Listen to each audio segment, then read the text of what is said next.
two-dimensional steady-state conduction through extended surfaces, which was called fins. And for that, we only discuss about uniform cross-sectional area fin. So it means that any fin which has got sir the आपकी आवाज लग कर रही है. जी दोबारा बताइए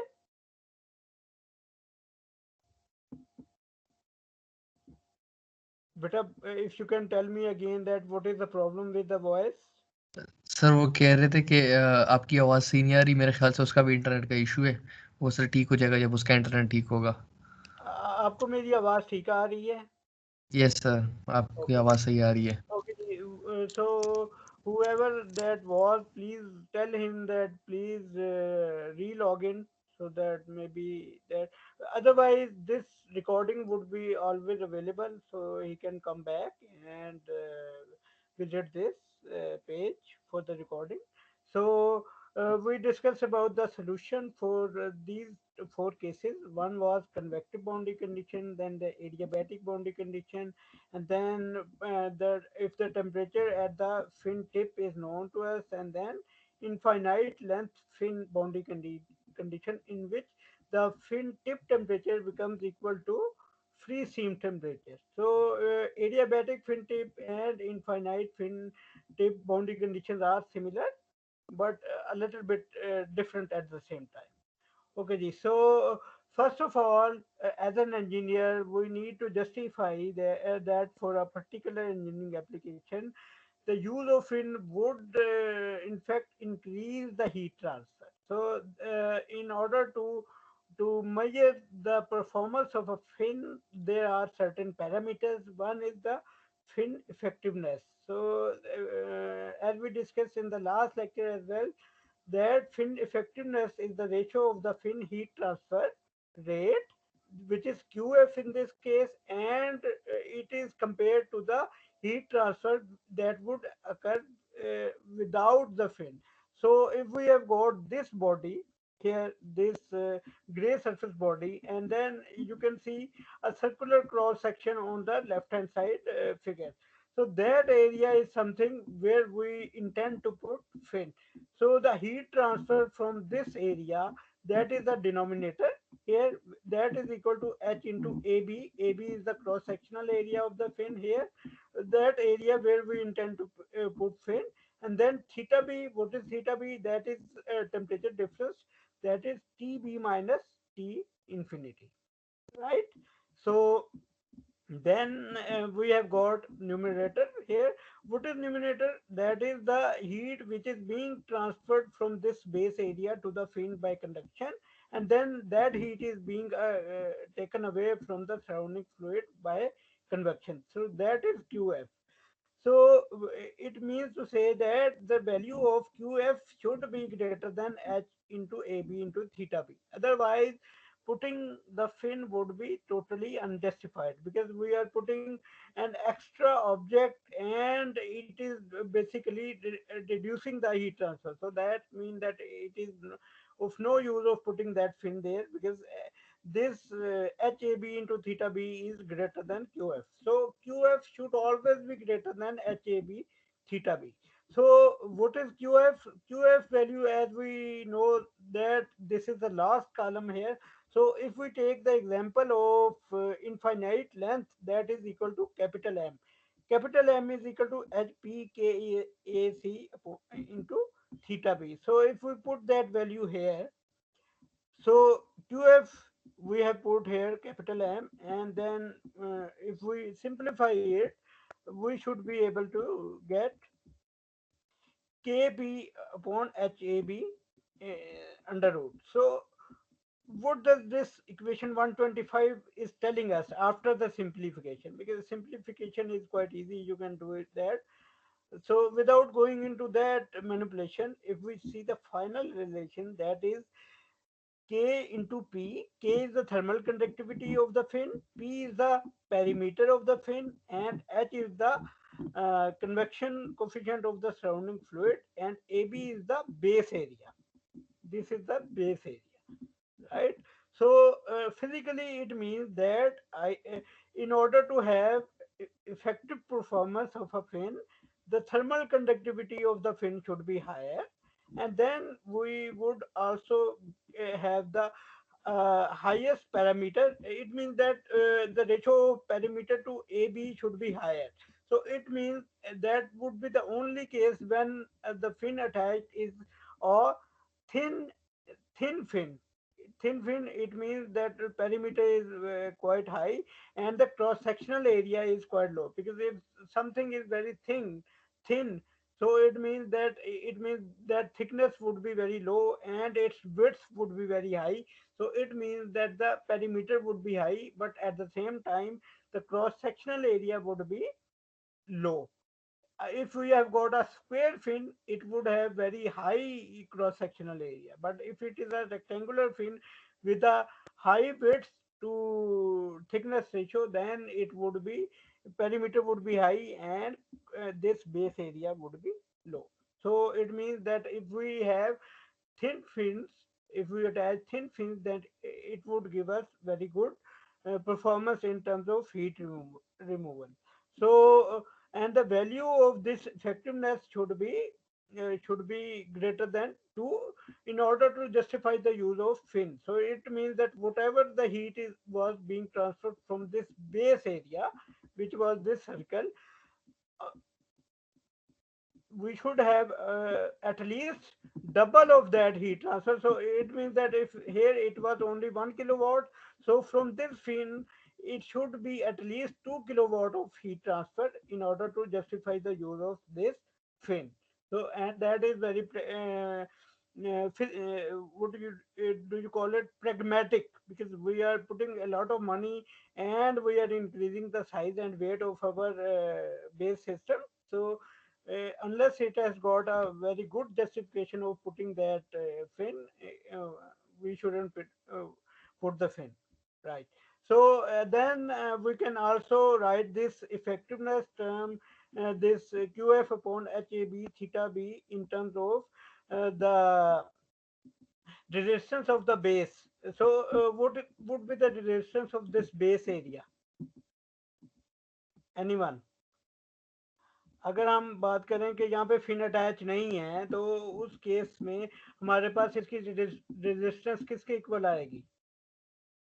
सबसे पहले बताएं रेजिस्टेंस होगी कौन सी अगर यहाँ पे फिन नहीं है तो, ये लेफ्ट हैंड साइड फिगर में। एनीवन? सर कन्वेक्शन की 1/HA। 1/HA, बिल्कुल ठीक कहा।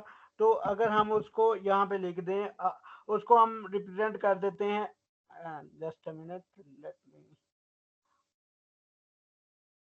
RTB is equal to 1/HAB. B, what is B here? Because we are talking about just a minute. Because we are talking about that base area where we intend to put fin. Okay, so what would be the, if we put the fin now, what would be the thermal resistance through fin? That would be equal to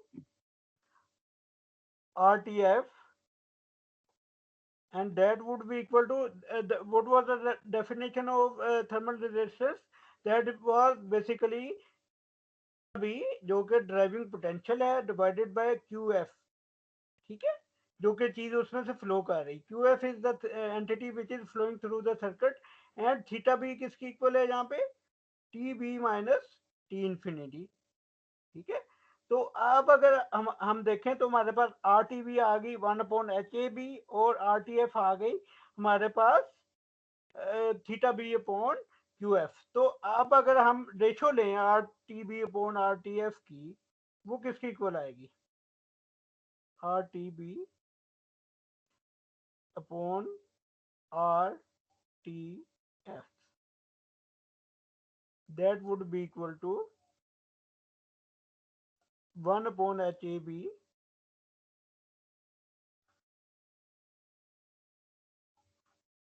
divided by, what is the value of that? Theta B divided by QF. So if we simplify it, we can write QF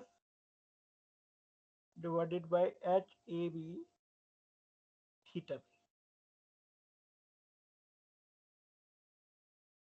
So this is the formula for the effectiveness. Effectiveness is basically QF divided by HAB theta B. So if you write here, if you see the equation 124, that is the same formula. So it means that we can write the effectiveness in terms of base resistance and fin resistance. So what does it telling us? That the base resistance should be high as compared to the fin resistance. So base resistance कब आई होगी? जब H की value लो होगी, यानी कि जो surrounding fluid है उसका जो H की वैल्यू है वो कम हो। और दूसरी RTF कब कम होगी? जब thermal conductivity of the material is high. तो इसका मतलब ये है कि या तो सराउंडिंग फ्लूइड में H की वैल्यू कम हो या फिर thermal conductivity of the fin ज़्यादा हो, तब हमें इफेक्टिवनेस की वैल्यू ज़्यादा मिलेगी। ठीक है जी। तो I hope that this parameter which is fin effectiveness that is clear to us. And the second thing which we need to study here, that is the fin efficiency. So what is efficiency, by the way? If we talk about general terms, what is efficiency? How do we define efficiency? Sir, output to input ratio. Yes. And we can also define it like when we say that a person is 90% efficient. What does it mean? That he is doing 90% of the work. So it means that it is the it is actual output divided by the maximum output. ठीक है। वो भी एक तरह से एक definition हो सकती है कि आपको एक्चुअल आउटपुट क्या मिल रही है और मैक्सिमम आउटपुट क्या मिल सकती थी। जैसे कि आपको याद हो थर्मो में भी हमने जैसे थर्मल एफिशिएंसी पढ़ा था, उसमें भी यही होता था कि आउटपुट डिवाइडेड बाय इनपुट, लेकिन उसको भी आप इस तरह देख सकते हैं कि output divided by the maximum gettable output. तो मैक्सिमम गेटेबल आउटपुट कितनी होती है? जितनी आप इनपुट दे रहे होते हैं। ठीक है। तो इसके केस में भी जो फिन एफिशिएंसी होती है उसको हम डिफाइन करते हैं the ratio of fin actual fin heat transfer to the maximum heat transfer rate that would exist if entire fin is at the base temperature. क्योंकि हमने पढ़ा था ना कि जैसे जैसे हम फिन लेंथ के लॉन्ग मूव करते हैं तो due to finite thermal conductivity this theta भी जो कि टेम्परेचर डिफरेंस है ये कम होता है between fin surface and surrounding fluid. ठीक है। तो अगर हम कहते हैं कि वो जो thermal conductivity of the material है वो इनफाइनाइट हो, तब हमारे पास सारी की सारी जो सरफेस है फिन की that would be at theta B, right. So in that case, the heat transfer which would happen from that fin, which is in the denominator in this case, that would be maximum, right? So that would be QF upon HAF into theta B. इसमें और जो effectiveness का formula है उसमें सिर्फ एक फर्क है, उसमें है QF divided by HAB base area, और इसमें क्या है? Fin area. इन दोनों एरियाज में फर्क है थोड़ा सा। मैं दोबारा आपको स्ट्रेस कर दूं, A B is the this cross sectional area जहां पे हमने फिन पुट करनी है, और fin area is this extended area surface area जिसके अंदर ये पूरे सिलेंडर का ये वाला एरिया भी आ रहा है और ये टिप भी आ रही है उसमें अलग से। इस सरफेस एरिया क्या होगा जी? 2πr_L, और साथ में ये जो दूसरी साइड वाला एरिया है जिसका πr² यहाँ पे जो फिन टिप है। ठीक है। तो that is the fin area, और बेस एरिया वो है जहाँ पे आप क्रॉस सेक्शन एरिया जहाँ पे आप फिन पुट करना चाहते हैं। ठीक है जी।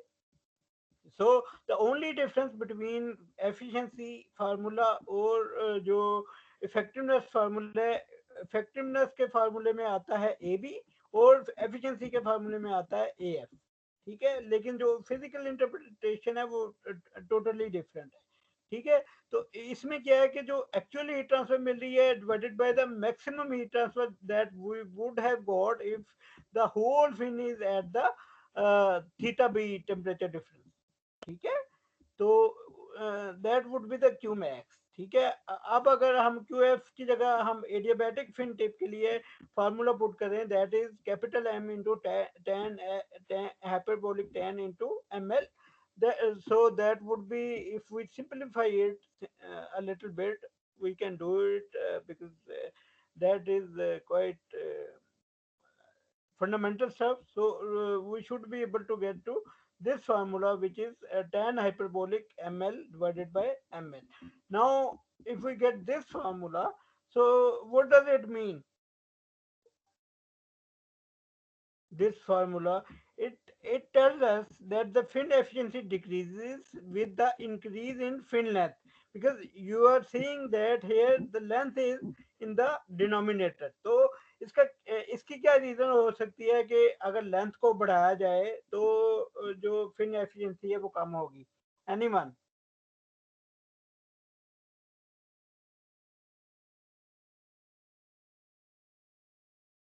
फिन की efficiency sir length, conduction resistance बढ़ जाएगी। बिल्कुल ठीक बात है, बिल्कुल सही कहा। मेरा ख्याल है ये शारिस थे जिन्होंने अभी कहा, या जी सर। जी, जैसे शारिस ने बताया कि जैसे जैसे हम लेंथ को बढ़ाएंगे तो कंडक्शन रेजिस्टेंस बढ़ेगी, और ये जो थीटा पी जो टेम्परेचर डिफरेंस है ये कम होता जाएगा। T S minus T infinity जो कि हमारे पास थीटा की वैल्यू आती है वो कम होती जाएगी। तो इसलिए it is better to use shorter fin with thin cross section always, ठीक है? क्योंकि जितना आप लॉन्ग करते जाएं फिन को, तो क्योंकि फिन टिप की तरफ जब आप जाएंगे तो क्योंकि जो surface temperature of the fin है और जो सराउंडिंग फ्लूइड का टेम्परेचर है that is quite less different. तो उस केस में फिर हीट ट्रांसफर भी when we reach towards the fin tip then the heat transfer would become less and less, ठीक है जी? वो यही वाली बात है जो कि मैंने आपको जो मेरे ख्याल में थोड़ा सा इस चीज को मैं चाहता हूँ कि मैं इलेबोरेट कर दूं दोबारा।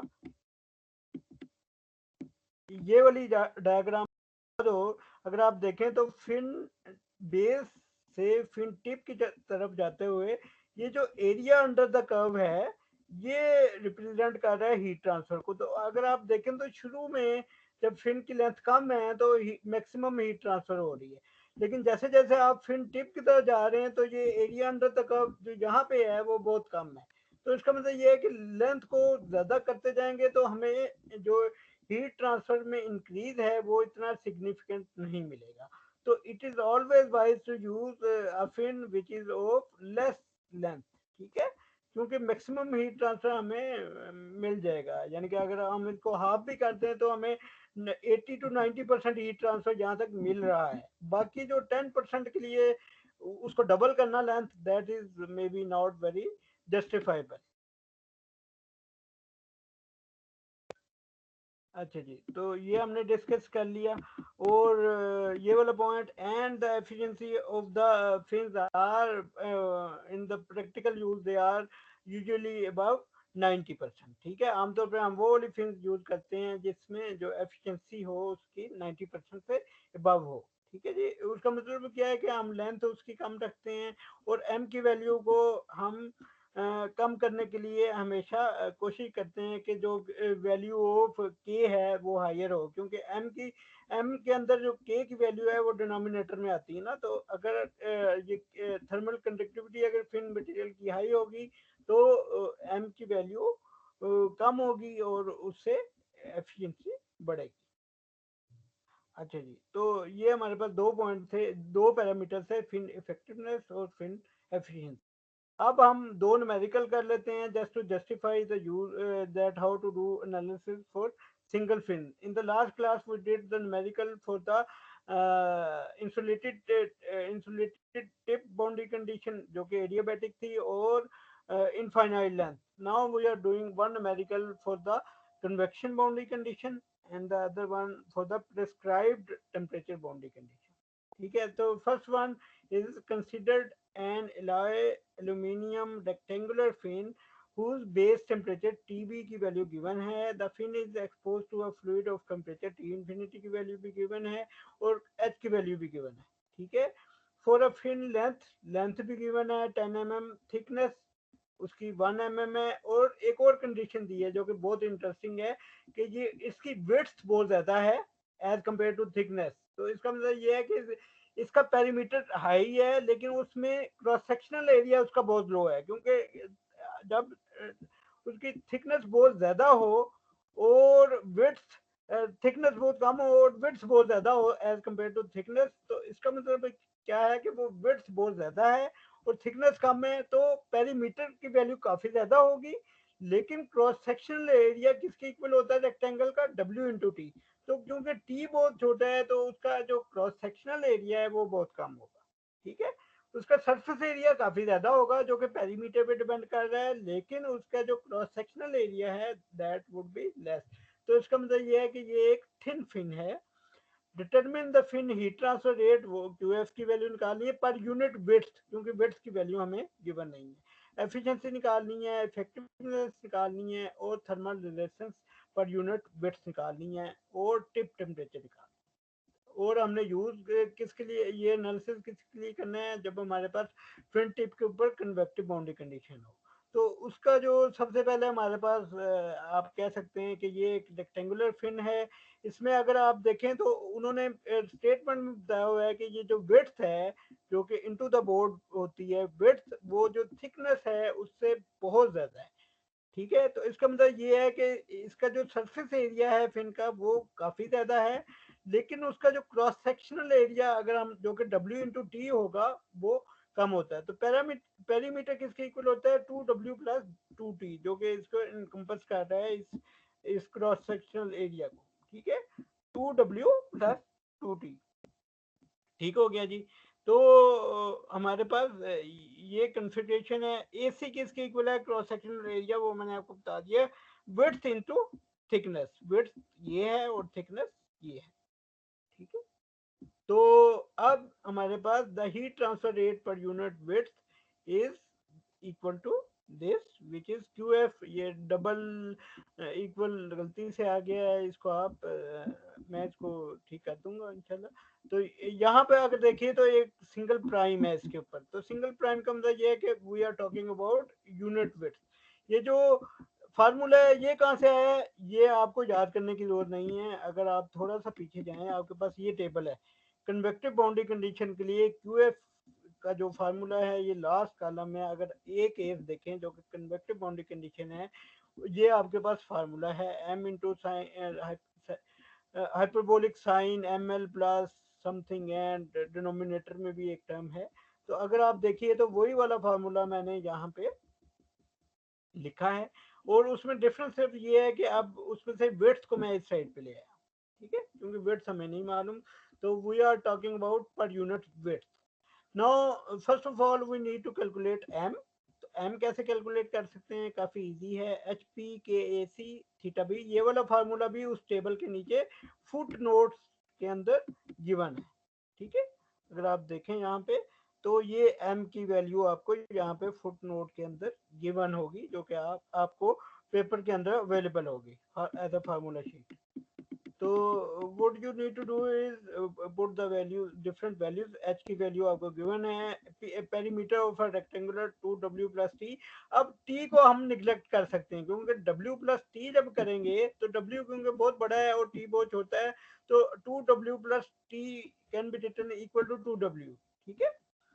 और अगर इसको हम करें तो हमारे पास, क्योंकि हमने यहाँ से T को निग्लेक्ट कर दिया, तो वो 2W स्क्वेयर आ जाएगा, ठीक है।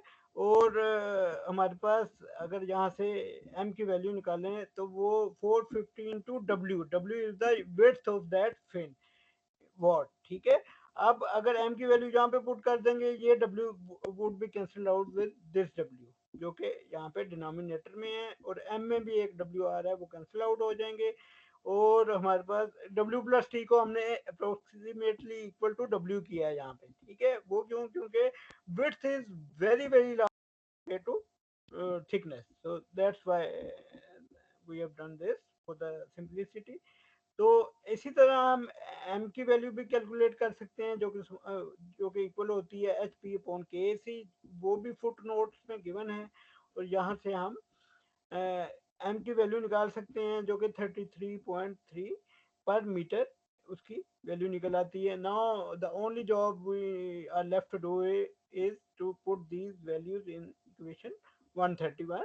So if we put in the values here we should be able to get one the value if you know that how to calculate hyperbolic sine and hyperbolic cosine functions on a scientific calculator, you should be able to get to 151 watt per metre. तो ये पर metre में क्यों है, क्योंकि हमने पर unit width निकाल रहे हैं। ठीक है जी। Any query for this part, any difficulty in any of the step which I have just explained? You need to tell me, because there is no point of holding it back. If you don't understand, please let me know at the same spot. Okay ji. So uh, it means that we have kind of got the understanding that what we did on this slide. So now the second part is to calculate the efficiency, effectiveness, and then thermal resistance. So let's see that how to do that. तो सबसे पहले हम फिर efficiency की बात कर लेते हैं, that would be the Q F divided by Q max. और अब क्यू मैक्स के अंदर जो फार्मूले में फर्क था वो H theta B into A F upon W अब हमने कर दिया है। उसकी क्या वजह, ए एफ अपॉन डब्ल्यू की वजह ये है कि हमने पर यूनिट विड्थ करना है, तो जो एरिया है सरफेस एरिया ऑफ फिन वो भी पर यूनिट विड्थ होना चाहिए। तो what is the value of A F for this surface area of fin, क्या होगा जी इसके लिए? एनीवन?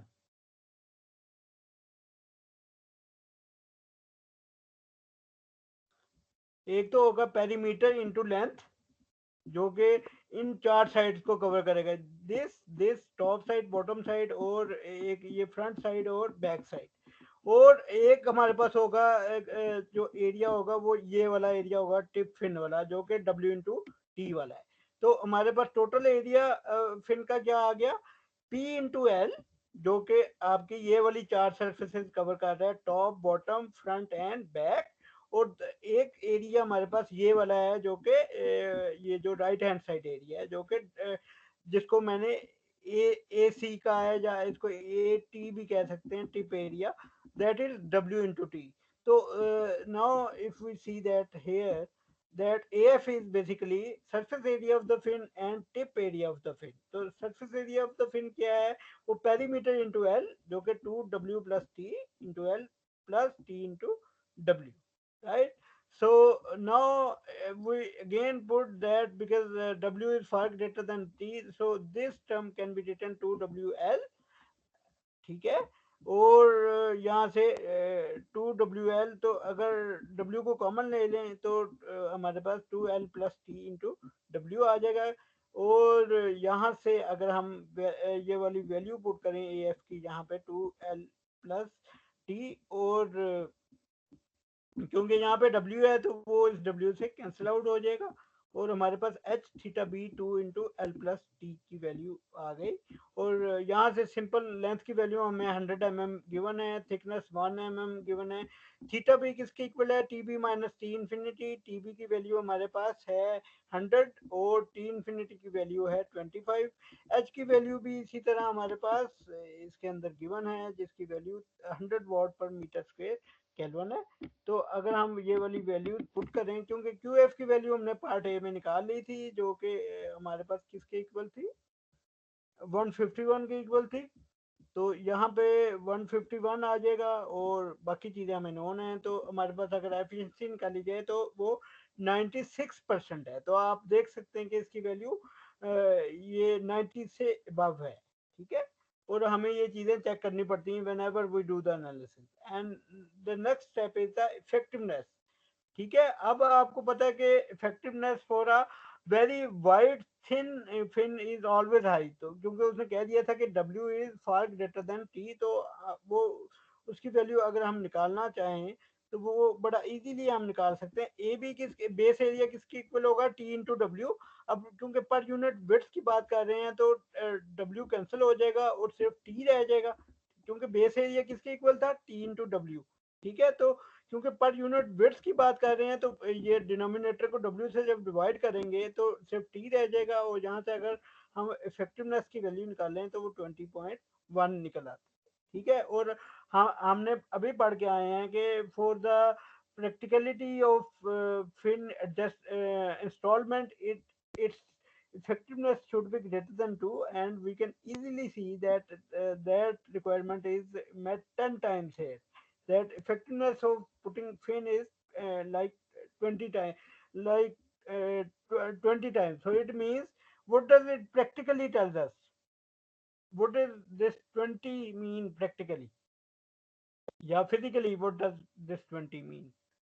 यानी कि नंबर की बजाय मुझे प्रैक्टिकली समझाएं या फिजिकली समझाएं, what does 20 mean? Anyone?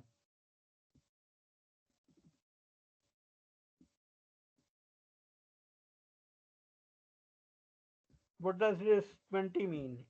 Effectiveness अगर 20 है उसका क्या मतलब है?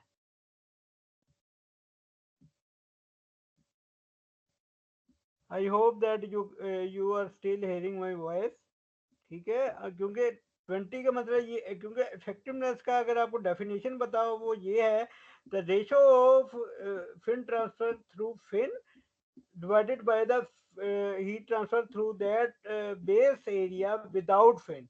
तो इसका मतलब ये है कहने का कि हमने जब फिन लगाई तो जो बेस एरिया में से, अगर वो बेस एरिया, अगर मैं दोबारा वो फिगर के ऊपर ले जाऊं आपको, अगर इस बेस एरिया में से मैं, अगर लेट्स सपोज ये जो सर्कल्स है इसमें से वॉट हीट ट्रांसफर हो रही थी, ठीक है। अब जब हमने फिन लगाई तो उस वजह से वहां पे जो 1 किलोवाट के बजाय जो हीट ट्रांसफर होनी शुरू होगी वो 20 किलोवाट हो गई।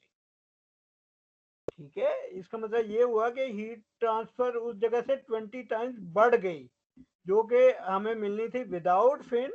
अब हमें फिन लगा के वो 20 टाइम्स हीट ट्रांसफर वहां से बढ़ गई उस बेस एरिया से। ये जो यहाँ पे पिंक सा सर्कल है ना, ये यहाँ से 1 किलोवाट अगर हो रही थी, तो ये जब हमने फिन अटैच की तो वो 20 किलोवाट हो गई वहां से हीट हीट रिमूवल। ठीक है, तो it mean that it is perfectly fine to invest for this fin in this scenario. ठीक है जी। और ये हमने इफेक्टिवनेस निकाल ली। उसके बाद हमने निकालना था कि हमारी उसकी वैल्यू क्या है फिन रेजिस्टेंस की, वो इक्वल है theta B divided by Q F. Theta B की value T B minus T infinity हमें पता है। क्यू एफ की वैल्यू हमने पार्ट ए में निकाली हुई है, और वहां से हम आर टी एफ की वैल्यू 0.50 मीटर केल्विन पर वॉट निकाल सकते हैं। The last point which we need to find out for this, that is the temperature at the right hand side surface. ठीक है, तो हमारे पास अगर हमने वो निकालना है तो उसके लिए अगेन फिर हमें टेबल में जाना पड़ेगा।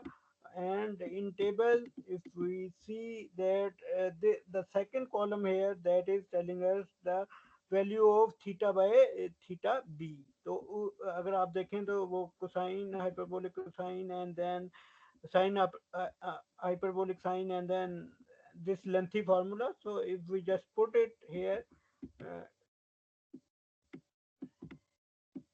if we put it here, then if you see that the, because here in the denominator numerator at the location of x we need to put capital L, because we are trying to find the temperature at the fin tip. So when we do that, this hyperbolic cosine function would become equal to 1, क्योंकि hyperbolic cosine का जब hyperbolic cosine of 0 is equal to 1 and hyperbolic sine of 0 is equal to 0, तो हमारे पास ये जो numerator है वो 1 बन जाएगा, और डिनोमिनेटर तो जो थीटा भी है वो जब ऊपर जाएगा तो 1 से मल्टीप्लाई होकर थीटा भी आ गया, और डिनोमिनेटर आपके पास वैसे आ गया। व्हाट इज थीटा एक्स है?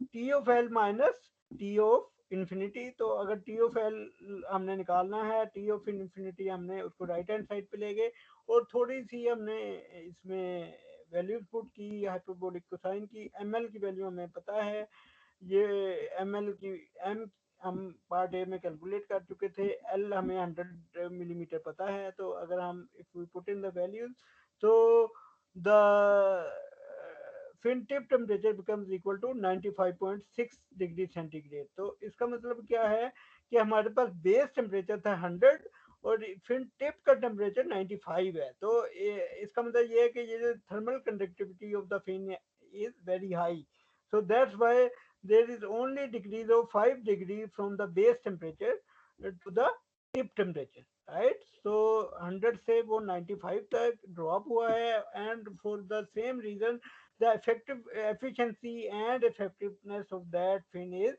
quite justifiable, ठीक है, क्योंकि हमने इफेक्टिवनेस अभी निकाली थी जिसकी वैल्यू 20 निकली थी और एफिशिएंसी हमारे पास 96% निकली थी। तो we can easily see that these are very promising fin performance characteristics, so we can use this, definitely use this fin here, ठीक है। ये कुछ प्रॉब्लम्स हैं, ये आप देख लीजिएगा। ये तो हमने एक न्यूमेरिकल कर लिया जो कि एक फिन थी जो कि रेक्टेंगुलर फिन थी। अब हम बात करते हैं थोड़ी सी एक प्रैक्टिकल सिचुएशन की, जैसे कि हमने थर्मोडायनेमिक्स में पढ़ा था गैस टरबाइन, ठीक है, अगर आपको याद हो। तो गैस टरबाइंस के अंदर अगर आपको याद हो तो बॉयलर के अंदर, या फिर बॉयलर तो नहीं था होता, उसके अंदर हमारे पास कंबस्टन चैम्बर होता है जिसके अंदर हॉट गैसेस प्रोड्यूस होती हैं। ब्रेटन साइकिल अगर आपको याद हो तो ब्रेटन साइकिल में जो कंबस्टन चैम्बर के अंदर हॉट गैसेस प्रोड्यूस होती हैं और उसके बाद वो आती हैं गैस टरबाइन के ऊपर। और गैस टरबाइन आमतौर पे एक वो रोटर होता है जिसके ऊपर ब्लेड लगे होते हैं, यानी कि ये जो आपको नीचे ये जो सरफेस नजर आ रही है ये एक सर्कुलर सरफेस है जिसके सर्कमफ्रेंस के ऊपर ये ब्लेड डिफरेंट जगहों पे लगे हुए हैं, ठीक है। अब यहाँ पे हो क्या रहा है कि हॉट गैसेस जब आती हैं वो यहाँ पे इसके साथ जब स्ट्राइक करती हैं तो due to this aerofoil shape it tries to rotate it in the clockwise direction, ठीक है, ये रोटेशन भी शो की गई है। अब यहाँ पे क्या है कि turbine blade they are mounted on a rotating disc in a gas turbine engine, they are exposed to a gas stream that is at 1200 degree, यानी कि वो जो 1200 डिग्री पे आ रही है। एंड एच की वैल्यू 250 वाट पर मीटर के केल्विन है for that hot gases, for those hot gases. Then the blades are made of ceramics जो कि कंपोजिट्स होते हैं जिसकी के की वैल्यू गिवन है, और उसकी जो लेंथ है, अब यहाँ पे जो लेंथ है वो ये हाइट है, ठीक है। ये थोड़ा सा हमने देखना है कि ये जो लेंथ है वो from this base to this tip of the turbine blade है, ठीक है। यहाँ पे blade as a fin use हो रही है, ठीक है, यानी कि ब्लेड का तो मकसद ये होता है कि वो घुमाए इस रोटर व्हील को, लेकिन उसमें से हीट भी हमने रिमूव करवानी है ना। उसकी वजह ये है कि अगर 1200 डिग्री पे आ रही है और 1200 पे ये मेल्ट हो जाए ये सिरेमिक, तो that is no of no use. तो हमें मेक श्योर करना पड़ता है कि ये जो ब्लेड है ये 1200 से कम टेम्परेचर पे रहे, ठीक है, वो अभी हम देखते हैं। The blade profile has a uniform cross section, AC उसकी एसी की वैल्यू, यानी कि ये जो ग्रे सरफेस है एरोफॉइल की, इसके हमें क्रॉस सेक्शनल एरिया भी गिवन है। And perimeter is also given. Perimeter क्या होगा, जो कि ये पूरा इनकम्पसिंग उसका जो एरिया है जो कि यहाँ से शुरू हो गए ये एरोफॉइल को इनकम्पस कर रहा है, उसकी वन जो पेरीमीटर की वैल्यू है 110 mm है, ठीक है जी। अब प्रपोज ब्लेड कूलिंग स्कीम, अब हमने इस ब्लेड को कूल भी करना है क्योंकि 1200 इज क्वाइट हाई टेम्परेचर। तो it involves the flow of air through the supporting disc. इसका मतलब ये है कि वो जो यहाँ से ये जो डिस्क है ये हालो है और इसके अंदर से हम कूलिंग वाटर को पास कर रहे हैं, ठीक है। कि ये जो जब यहाँ से कूलिंग एयर को पास करेंगे तो ये जो बेस का टेम्परेचर है वो हमेशा कम हो जाएगा क्योंकि यहाँ से हीट पास, और यहाँ पे जो टेम्परेचर है वो ज्यादा होगा, टिप पे टेम्परेचर ज्यादा होगा और बेस पे कम होगा। क्योंकि बेस पे कम क्यों होगा, क्योंकि यहाँ से हम फ्लो ऑफ एयर करवा रहे हैं थ्रू दिस हालो डिस्क, ठीक है, जो कि जिसके ऊपर ये ब्लेड माउंटेड है। आपको ये 3 एरोज नजर आ रहे हैं, ये जो हॉरिजॉन्टल एरोज, तो ये फ्लो ऑफ एयर को शो कर रहे हैं, ठीक है। तो दैट जो बेस का टेम्परेचर है वो 300 डिग्री सेंटीग्रेड है due to that flow of air, cooling air, ठीक है।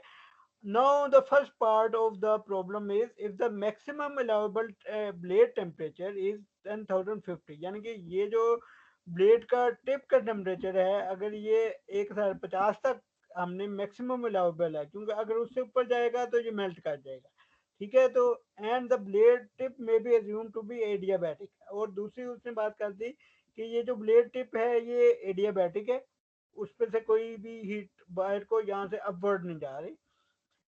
Is the propose cooling system is satisfactory. अब हमने ये देखना है कि ये जो कूलिंग स्कीम है ये सेटिस्फैक्ट्री है या नहीं। तो इसमें सबसे पहले हम क्या करेंगे कि हम ये स्कीमेटिक इसकी देख लेते हैं, ठीक है। स्कीमेटिक वही है जो कि तकरीबन वो ड्रॉ गई है, यहाँ पे हॉरिजॉन्टल यहाँ पे फ्लो कर रहा है एयर का, और अगर आप देखें तो ये जो क्यू बी की डायरेक्शन है ये डाउनवर्ड है, ठीक है, यानी कि फिन के अपवर्ड नहीं है बल्कि डाउनवर्ड है, ठीक है। क्योंकि जो हीट यहाँ पे टिप पे टेम्परेचर मैक्सिमम होगा और यहाँ पे बेस पे टेम्परेचर 300 है, तो heat would flow in the downward direction, ठीक है। अब अगर हम एडियाबैटिक टिप के लिए बाउंड्री कंडीशन के लिए अगर हम टेम्परेचर की वैल्यू निकालें डिस्ट्रीब्यूशन, वो दोबारा उसी टेबल से जाके अगर वैल्यू देखें थीटा अपॉन थीटा एक्स की फॉर द एडियाबैटिक टिप, अगर यहाँ पे देखें तो adiabatic tip is the case number B.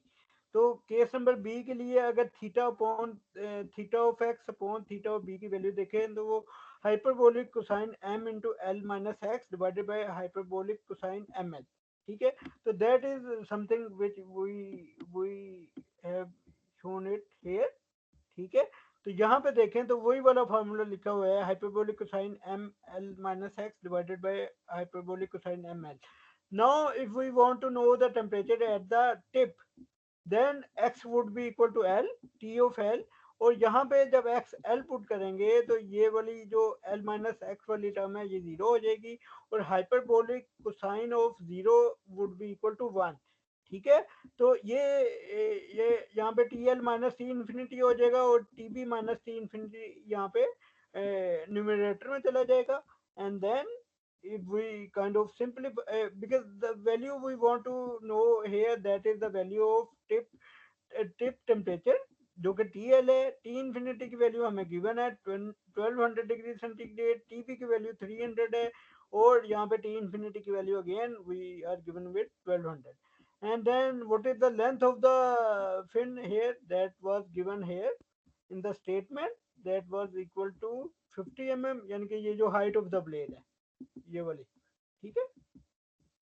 और उसके अलावा फिर हमारे पास m की वैल्यू निकालनी है, we can easily calculate H P upon K C, P perimeter की वैल्यू भी गिवन है, क्रॉस सेक्शनल एरिया की वैल्यू भी गिवन है स्टेटमेंट में, तो हम m की वैल्यू निकाल सकते हैं 47.87, और ml की वैल्यू क्योंकि 50 mm है लेंथ की वैल्यू तो वो 0.05 हो जाएगी, that would be equal to 2.39। तो अगर ml की वैल्यू 2.39 है तो यहाँ पे हाइपरबोलिक कोसाइन ऑफ 2.39 अगर ले लें और 1 अपॉन दैट वैल्यू करें तो हमारे पास उसकी वैल्यू कुछ अगर हम कैलकुलेट करें तो टिप टेम्परेचर हमारे पास 1037 डिग्री आता है, 1037 डिग्री सेंटीग्रेड। तो अगर आप प्रॉब्लम स्टेटमेंट में देखें तो हमें बताया गया था कि if the maximum allowable blade temperature is 1050 degree centigrade, तो अब उसकी वैल्यू 1037 आ रही है। अच्छा जी, अब without going any further, what if the value of this is becoming like 1100, अगर इसकी वैल्यू ये जो अभी हमने निकाली है जो कि 1037 आई है, अगर इसकी वैल्यू हमारे पास 1100 आ रही होती, how can we improve the cooling mechanism for this? Any suggestion as an engineer कि हम क्या चीज ऐसे करते जिससे इसकी जो वैल्यू है वो 1100 से वो 1050 से नीचे चली जाती, कोई आइडिया इस बारे में?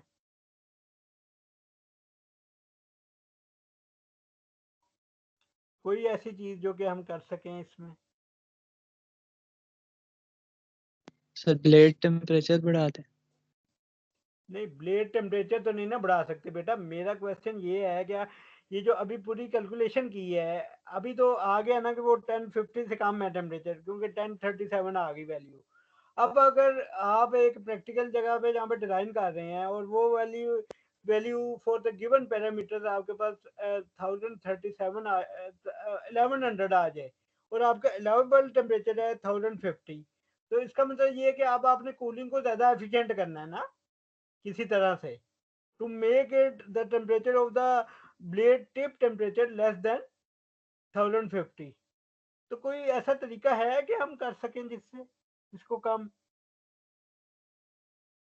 टेम्परेचर को, कोई भी ऐसी चीज जिससे हम इस टेम्परेचर को कम कर सकें?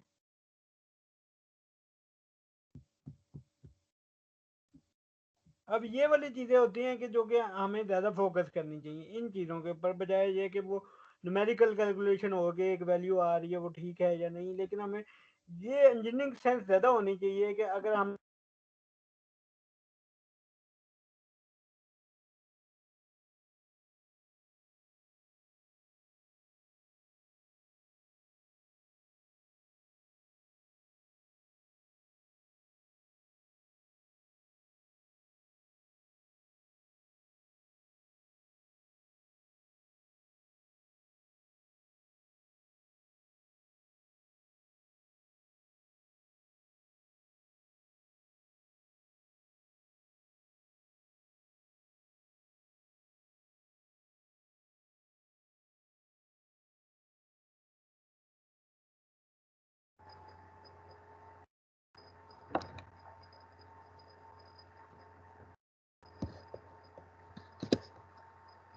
सर की आवाज आ रही है?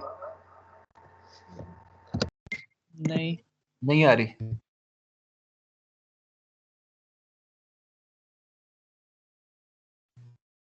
सर बातें हैं पता है? इधर तो आ रही है आवाज।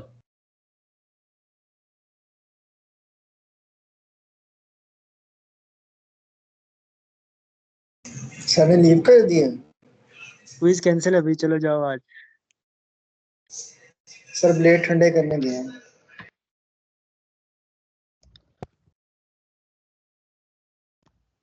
यार कल का क्विज का कुछ करो, आज का कुछ ना कुछ खुद कर लेंगे। नहीं तैयार करें या ये करवाएं? वही रिकॉर्डिंग हो रही है, ख्याल नहीं, करो। कुछ ना कुछ करने में तैयार करना नहीं आता, आगे ही करो।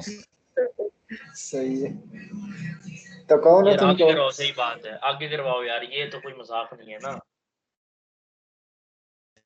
सर से कहते हैं बहुत ज्यादा क्विजेज असाइनमेंट्स में फंसे पड़े हैं, आगे करें। हाँ, सर को ऐसा लग रहा है जैसे फाइनल आए हो सर पे। नहीं, फाइनल से हमारी वो नन्ही जाना इतना फाइनल से पहले वाला बर्दाश्त नहीं वीक कर। है। क्यों भाई? ऐसे मौकों पे फिर उज़ैर की याद आती। हमारी नन्ही जाने इतना बोझ कैसे बर्दाश्त करेंगे नासिर? यकीन कर यार, इसमें तो मैं तुम्हारे साथ हूँ। फकत चंद दोस्त, चाय और शायरी नासिर, इसमें तुम्हें यार कुछ सिगरेट कहो, जो मुसलसल आता है ना क्लास में, वो कुछ कहेंगे तो कुछ बनेगा। इसमें तूने सिगरेट ऐड क्यों नहीं किया था? तुम हम पे ना डालो, मैसेज खुद ही करो। यार देख ले शारिस, इस वक्त के लिए तुम्हें पाल पोस कितना बड़ा किया। मुझे बता ना, फकत चंद दोस्त, चाय और शायरी में तूने सिगरेट को क्यों नहीं ऐड किया? वो दोस्तों के साथ आ गई ना। ओह अच्छा, फुल पैकेज है। फुल पैकेज है, तुम समझते नहीं हो। तुमने देखा नहीं, मेरे जितने दोस्त थे सारे नशेई हो गए।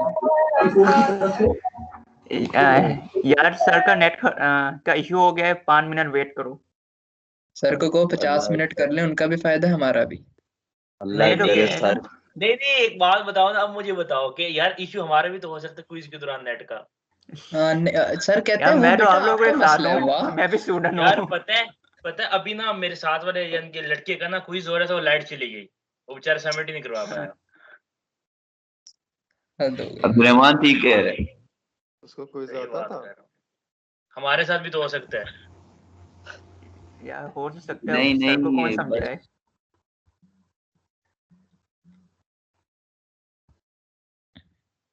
कुछ करना पड़ेगा।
Okay, ji, welcome back. Sorry for the disturbance. It was just a little hiccup. Let me share the lecture slides.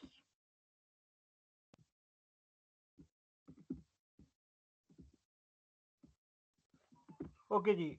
So, can you hear me? Yes, sir. जी sir. Yes, sir.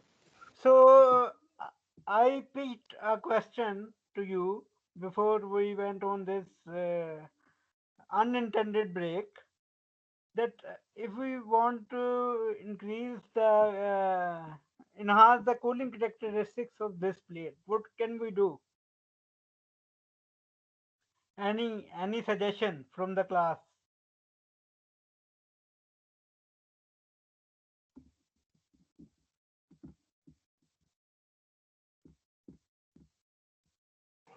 Sir air flow rate बढ़ा दें अगर।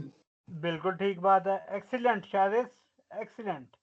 कि अगर आप air flow rate को बढ़ा दें तो वो भी एक तरीका हो सकता है, लेकिन उसके अलावा हम ब्लेड के प्रोफाइल के साथ भी कुछ ना कुछ हम चेंजिंग कर सकते हैं, if we want to do that, if that doesn't affect the efficiency of that our mechanical work output, then क्योंकि हमें पता है कि अगर ये जो डिनोमिनेटर है, ये अगर किसी तरह इसकी वैल्यू ज्यादा होगी तो फिर क्या होगा, ये जो इक्वेशन 139 है, इसमें जो राइट हैंड साइड पे जो डिनोमिनेटर है, इसकी वैल्यू अगर ज्यादा होगी तो ये पूरी क्वांटिटी कम होगी। जब ये क्वांटिटी कम होगी तो फिर हमारे पास यहाँ से जो टीएल की वैल्यू आएगी वो कम होगी। तो हमने इसके डिनोमिनेटर की वैल्यू को कम करना हो तो एम को हमें इंक्रीज करना पड़ेगा। तो अगर हम किसी तरह इंक्रीज कर दें एम को, तो एम को इंक्रीज करने के लिए हम क्या कर सकते हैं, या पेरीमीटर को बढ़ा दें या क्रॉस सेक्शनल एरिया को कम कर दें ब्लेड के, ठीक है। तो if that allows us then that can be done. And secondly, as Sharis told, that if we increase the speed of this flow of hot air, या फिर हम यहाँ पे ये जो यहाँ से हम पास कर रहे हैं कूलिंग एयर, तो एयर की जगह अगर हम वाटर पास कर सकें, तो वाटर का हमें पता है कि कन्वेक्शन कोफिशिएंट ज्यादा होता है, ठीक है। तो वो फिर जो बेस टेम्परेचर है उसको और कम कर देगा, क्योंकि अभी जो बेस टेम्परेचर है अगर स्टेटमेंट में देखें तो वो 300 है, ठीक है। तो अगर वो 300 से लेट्स सपोज वो चला जाए 100 डिग्री पे, तो जाहिर बात है उसकी वजह से वो थ्रू आउट दिस फिन भी कुछ ना कुछ फर्क पड़ेगा, ठीक है। तो as an engineer, whenever you do one numerical problem at your own time, please think over that how to make it more effective, ठीक है, डिजाइन को। that is the really important thing you need to consider, ठीक है, during your third year fourth year of studies, ठीक है। क्योंकि ये चीजें जब तक डेवलप नहीं होंगी इन द इंडस्ट्री या फिर जहाँ पे भी आप जाएंगे, then maybe doing only these numerical wouldn't help your cause very much, ठीक है, जब तक वो इंजीनियरिंग सेंस डेवलप ना हो। अच्छा जी, अब हम that was a little bit different from the real numerical which we were doing. Now the second part was for the proposed cooling scheme, what is the rate at which heat is transferred from each blade to the coolant. अब हमने Q B की value निकालनी है या Q F की value. तो Q F की value के लिए अगर आपको याद हो तो हमारे पास टेबल है, दोबारा हम उसमें जाएंगे और टेबल में अगर हमारे पास एडियाबैटिक टिप वाली बाउंड्री कंडीशन है तो हमारे पास उसका जो फार्मूला है that is capital M into 10 hyperbolic M L, ठीक है। और कैपिटल एम किसकी इक्वल है, यहाँ पे फुट नोट्स के अंदर वो गिवन है H P K A C into theta B. Theta B is out of this under root, ठीक है। तो if we go here and put the simply put the values, m is this hpkc theta b hyperbolic tan ml, so we can simply do the calculation। Capital m हम निकाल सकते हैं और capital m अगर आप देखें तो minus में आ रहा है। अब जैसे मैंने शुरू में बताया था कि हीट ट्रांसफर इसमें डाउनवर्ड हो रही है। आमतौर पे हम positive heat transfer through fin वो लेते हैं जो कि बेस से आउटवर्ड हो रही होती है, लेकिन यहाँ पे from the tip to base हो रही है। आमतौर पे जो हम हीट ट्रांसफर पॉजिटिव लेते हैं फिन में वो हमेशा बेस से फिन की तरफ लेते हैं ना, फिन टिप की तरफ। लेकिन इसमें क्योंकि अपोजिट डायरेक्शन में हो रही है from the tip to base, ठीक है। तो इसलिए क्योंकि टी बी की वैल्यू टी इन्फिनिटी से कम है इस केस में, अगर आप देखें ना टी बी की वैल्यू 300 है और टी जो इन्फिनिटी है उसकी वैल्यू 1200 है, तो इसलिए वो चीज़ नेगेटिव में आ रही है। यानी कि जो फिन हीट ट्रांसफर है it is from the tip to base rather than base to tip.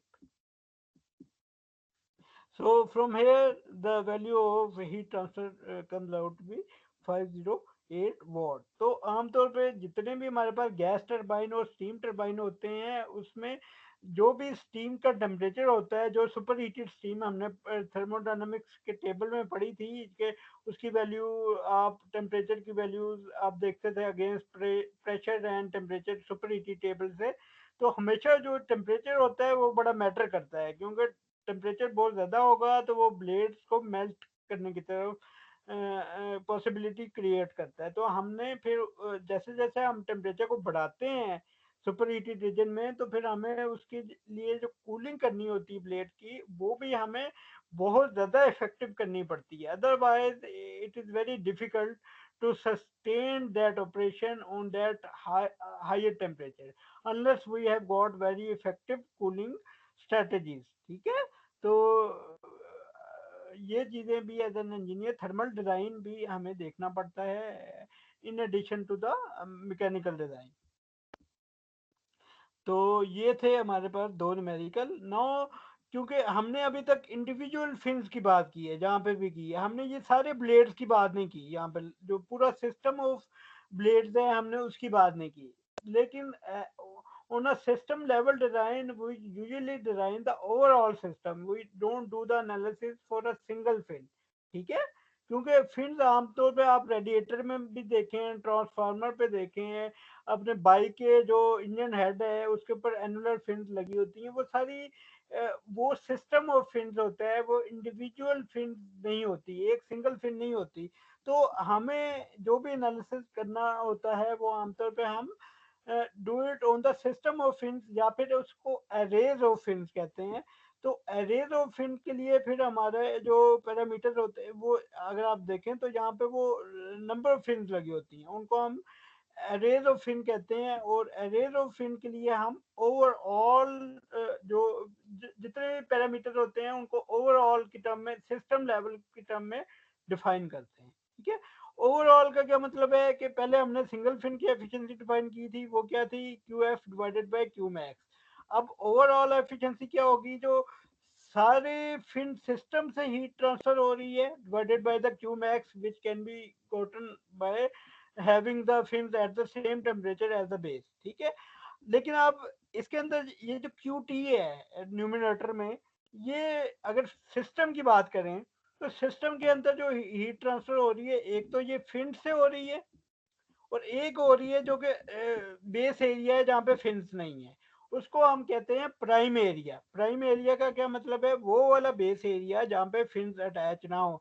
जैसे कि यहाँ पे आप देख सकते हैं कि ये 3 फिन्स लगी हैं, तो एक तो हीट ट्रांसफर होगी इन 3 फिन्स से और कुछ हीट ट्रांसफर होगी जो कि उस एरिया से होगी जहाँ पे फिन्स अटैच नहीं है, उसको हम प्राइम एरिया कहते हैं। या ये जो एनुलर के केस में आप देख सकते हैं, ये एनुलर रिंग्स हैं जो कि फिन्स हैं, और ये जो सिलेंडर की सरफेस है बेस जहाँ पे फिन्स नहीं लगी, तो उसको हम प्राइम एरिया कहते हैं। ठीक है, तो अगर हमारे पास देर आर एन, जैसे मैंने अभी बात की, QT is the total heat transfer from the surface area AT associated with the surface area of both the fins, जो कि सरफेस एरिया ऑफ फिन हमें पता है वो किसके इक्वल होता है, perimeter into L into T W plus T into W, जो कि ये फिन टिप एरिया, और एक्सपोज बेस एरिया जो कि प्राइम एरिया भी होता है, जिसको ये कहते हैं, जो कि in between gaps of fins होते हैं एरिया, ये वाला। ठीक है, तो for the n number of fins in the array, each of the surface area AF with the area of prime area would be equal to n into AF plus AB। AB कौन सा area है जहाँ पे fins नहीं है, AF क्या है जो कि एक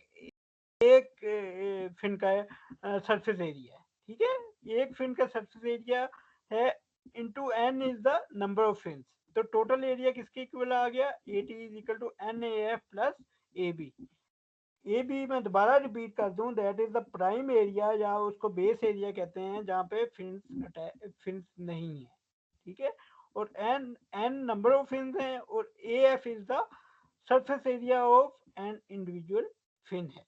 ठीक है, सो आई होप कि ये चीज आपको क्लियर होगी। अब अगर आपने QT निकालना है यहाँ से, तो आपके पास एक आएगा बेस एरिया से और एक आएगा जो कि सरफेस एरिया से। तो चलें इस चीज को हम करते हैं व्हाइट बोर्ड के ऊपर, कि हम ये दोनों को डिफरेंटली किस तरह कर सकते हैं। Let me show it on the white board.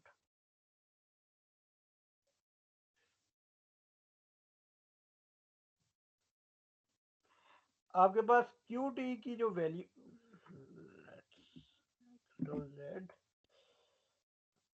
हमारे पास जो QT है that is equal to Q of base plus Q of F। Q of F क्या चीज है, जो कि फिन्स है, फिन की वजह। अब Q ऑफ बेस किसके इक्वल आएगी, वो आएगी H into AB theta B. अच्छा जी, अब QF किसके इक्वल है, एफिशिएंसी ऑफ F का अगर फार्मूला आपको याद हो, QF upon HAF theta B. तो यहाँ से QF की वैल्यू आ गई आपके पास, efficiency of F HAF theta B. तो ये क्योंकि नंबर ऑफ फिन्स हमारे पास n है, तो if we put it here, efficiency of F H into AF theta B. ठीक है, तो हमारे पास जो मैं ये QT लिख रहा हूँ यहाँ पे, ये QT है। QT इज बेसिकली ये वाली जो टर्म है, ये हमारी QB वाली टर्म है, और ये वाली QF वाली term n into efficiency of F। Efficiency of F क्या है, वो जो एक सिंगल फिन की एफिशिएंसी थी, HAF इंटू थीटा भी आ गया, जो कि हमारे पास जो QF। तो अब अगर हम इसी चीज को व्हाइट बोर्ड पे देख लें, जस्ट अ मिनट, अब ये जो चीज हमने लिखी है, QT इज इक्वल टू ये वाली चीज n into HAF theta B into efficiency of F plus HAB theta B. ये हमारे पास QB है जो कि प्राइम एरिया से हो रही है, और ये जो पहली टर्म है ये फ्रॉम द फिन एरिया हो रही है। ठीक है जी, अब हमारे पास जो AT है वो किसके इक्वल है, AT हमारे पास इक्वल है NAF plus AB। Total surface area हमारे पास एक AB है जो कि जहाँ पे प्राइम एरिया है, और एक AF है जो कि हमारे पास surface area, surface area of the fin है। तो यहाँ पे अगर हम AB की वैल्यू निकालें, तो that would be equal to AT minus NAF। ठीक है जी, अगर AB की वैल्यू यहाँ से निकालें तो AT माइनस NAF आ जाती है। तो अगर AB की वैल्यू यहाँ पे हम पुट कर दें इस इक्वेशन 146 में जहाँ पे ए बी लिखा हुआ है वहाँ पे AT माइनस NAF पुट कर दें तो हमारे पास ये देखें जहाँ पे ए बी लिखा हुआ था वहाँ पे AT माइनस NAF पुट कर दिया है और थोड़ी सी अगर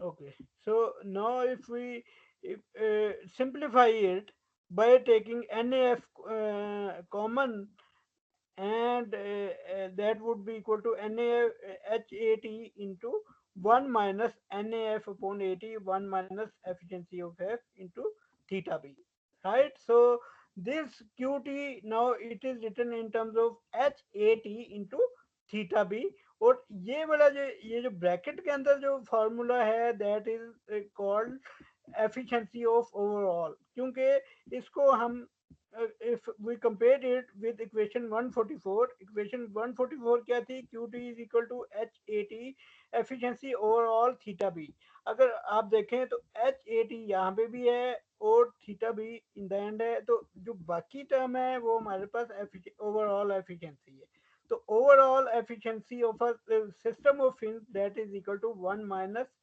NAF upon AT into 1 minus efficiency of F. What is this eta F? This is the efficiency of a single fin. ठीक है? What is N here? Capital N, that is the number of fins. What is AF here? This is the surface area of a single fin. What is AT here? That is the total area of the fin which includes NAF plus AB.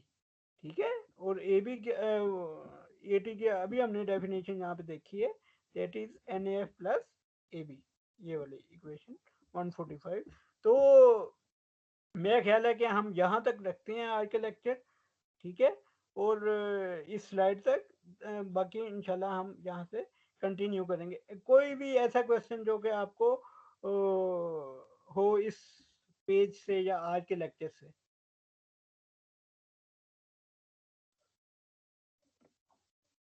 अच्छा जी no sir sir कल 1 घंटे की class हम कह रहे थे कि आप क्विज चैप्टर 3 का अगले हफ्ते ले लें चलें जी आपने कह दिया तो हम अगले हफ्ते ले लेंगे नो प्रॉब्लम तो हम अगले हफ्ते क्योंकि मैं चाहता हूँ कि आपको मैंने एक असाइनमेंट भी दी हुई है ठीक है तो असाइनमेंट आपको मिल चुकी है ना जी सर आपने ना अगले मंडे को सबमिट करनी ना तो हम ऐसा करते हैं कि हम अगले ट्यूसडे को कर लेते हैं कोई चैप्टर नंबर 3 से एक आपको फायदा हो जाएगा कि आपने उससे तक असाइनमेंट भी कर ली होगी और आपको समझ भी आ गई होगी कुछ ना कुछ के चीजें कैसे की जाती हैं तो असाइनमेंट भी थोड़ी सी आगे करें ना असाइनमेंट क्यों आगे करें भाई बेटा कौन है आप हु इज दिस